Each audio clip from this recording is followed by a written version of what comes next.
Hello，我係細細老師，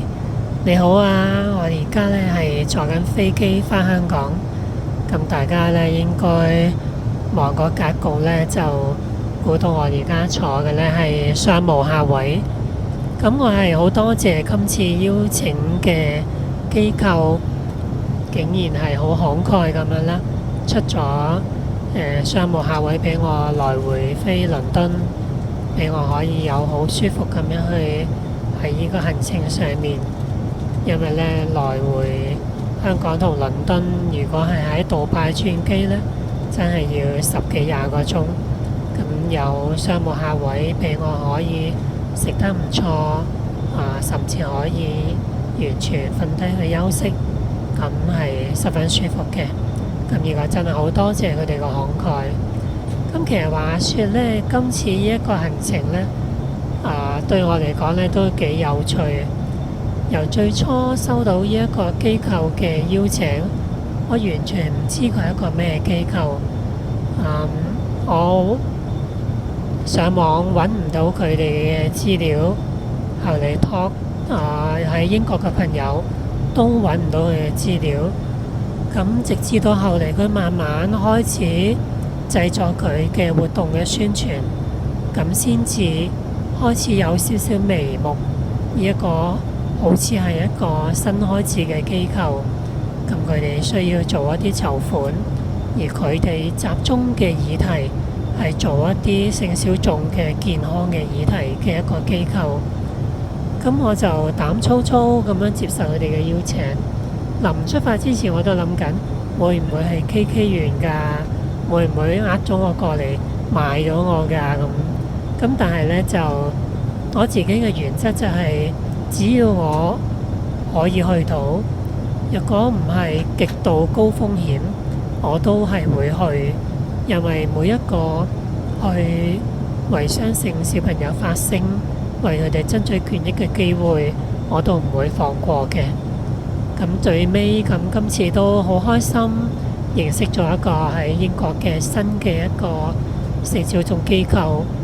而且喺呢個活動裏邊呢，出席嘅都有我諗有百幾200人去聆聽，有一班嘅分享嘉賓，包括我去分享到我哋嘅身體心靈嘅健康嘅一啲性小眾嘅議題。係一個好嘅機會，但我哋都同喺當日出席嘅嘉賓去分享到雙性小朋友受嘅咩苦，佢哋需要啲乜嘢嘅人權，希望佢哋喺佢哋嘅領域裏邊都可以留意到，如果佢哋遇到雙性小朋友嘅時候，佢哋知道點樣去幫手，又或者佢哋遇到雙性小朋友嘅父母嘅時候，佢哋知道點樣去提醒同埋幫助與佢哋嘅一班嘅父母同行。咁今次我受邀請呢，係喺其中一個嘅panel 裏邊呢，去同另外3位嘉賓我哋去分享，就係我哋一個作為性小眾，我哋點樣去有啲咩策略去生存。同埋我哋嗰組呢都係年紀都有少少大嘅，我哋點樣去令到自己健康長壽？咁我自己嘅分享呢，我都好有興趣喺呢度呢，亦都可以同大家分享。因為嗰邊呢係用英文分享呢，咁我唔知道佢哋錄咗個片段會唔會喺網上面發放出嚟。咁我亦都喺呢度將同樣嘅信息同大家分享。喺關於到堅持生存呢，我自己係有2個層面嘅策略嘅。第一個層面呢係短期嘅策略，呢一個短期嘅策略呢係喺我最困難嘅時候，好辛苦嘅時候去用嘅策略，就係活在當下同埋活好今天。我會要求自己喺呢一刻，我同自己講我要生存落去。我起碼要活過今日，我要求自己生存落去，我要求自己唔好傷害自己，我要求自己留喺一個安全嘅地方。我要求自己去呼吸，我要求自己去食嘢，我要求自己去接受願意幫我嘅人嘅幫助。咁我亦都要求自己，既然都食嘢啦，食好少少啊，等自己呢有一個渴望，可以將呢一個好味嘅嘢食多一次。咁我就會去到嗰一日嘅最後嘅時間，譬如我瞓覺之前，我就會同自己講：我好叻啊！我又活過咗今日啦。今日我食咗好好味嘅嘢，我希望，我期望我會再食多次，所以我期望聽日會再嚟到。咁好啦，到聽日我又好努力咁樣活在當下，好努力咁樣活好嗰一日。我又期待好食嘅嘢可以再食多次，一日一日一日，咁我就咁樣一日一日咁樣活咗落嚟，成為咗一個生存落嚟咗嘅幸存者，喺苦難中嘅幸存者，喺情緒病當中嘅幸存者，喺一個不公義嘅傷害之下嘅生存者，一個幸存者。呢個係我第一個嘅堅持生存嘅策略。然之後第二個策略呢係比較長遠啲嘅，我會呢幫自己揾一個生存落去嘅目標、目的同埋理由。譬如我而家其中一個生存落去嘅理由就係我要去為雙性小朋友謀求一個讓佢哋好日子過嘅一個權益。呢一個因為我要去為其他雙性小朋友做嘢，所以我就要生存落去，所以我要食嘢，所以我要呼吸，所以我要做運動，所以我要好好地活多幾天，活多一兩個月，活到見到呢一個平權工作有成果為止。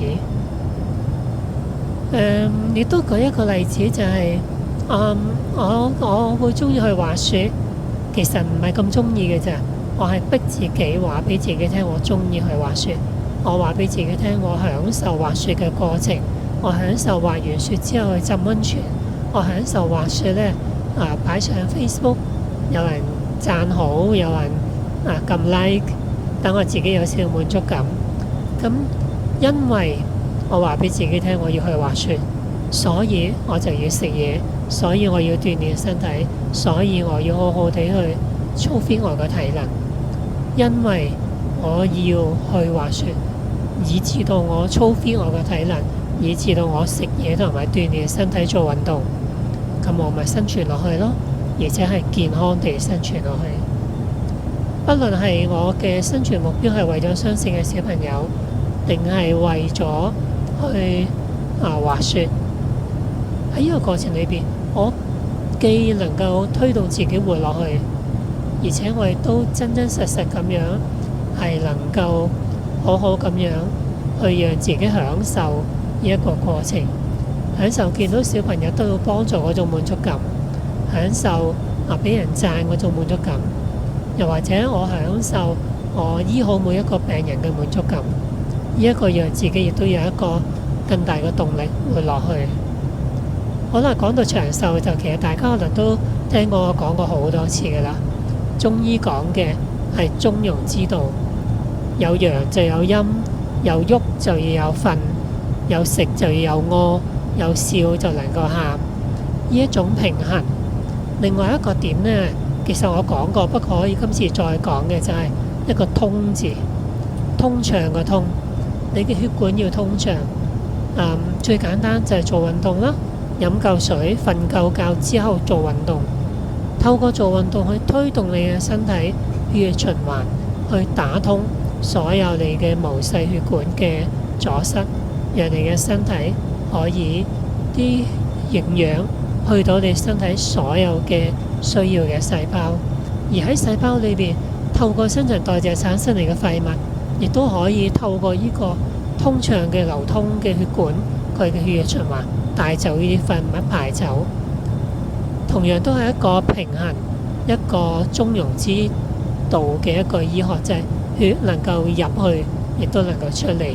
營養能夠入去細胞，廢物亦都能夠出嚟。都係一個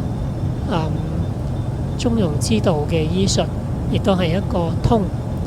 你嘅血行得通，你個人就會冇乜病痛，你嘅身體就會好。咁我喺今次嘅活動裏邊，我就係將頭先頭嗰3個信息，活好今天，為自己嘅人生揾一個生存落去嘅目標，同埋好好嘅去營養，同埋係令自己身體健康長壽。呢啲全部都係互相推動、互相保障嘅。咁我將我喺呢個活動裏邊對住幾百個來賓去分享嘅內容同埋信息，我而家同你分享咗，希望你有所得着，希望你都可以喺當中攞到點樣生存，同埋生存得好，享受每一日，享受每一刻，健健康康嘅生活。喺呢度最後，我再一次鳴謝 Clear Health 呢一個英國機構，佢哋邀請我去有呢個機會分享，將傷勢人嘅故事分享咗俾佢哋，亦都將我哋嘅生存策略分享咗俾佢哋。多謝佢哋嘅厚待，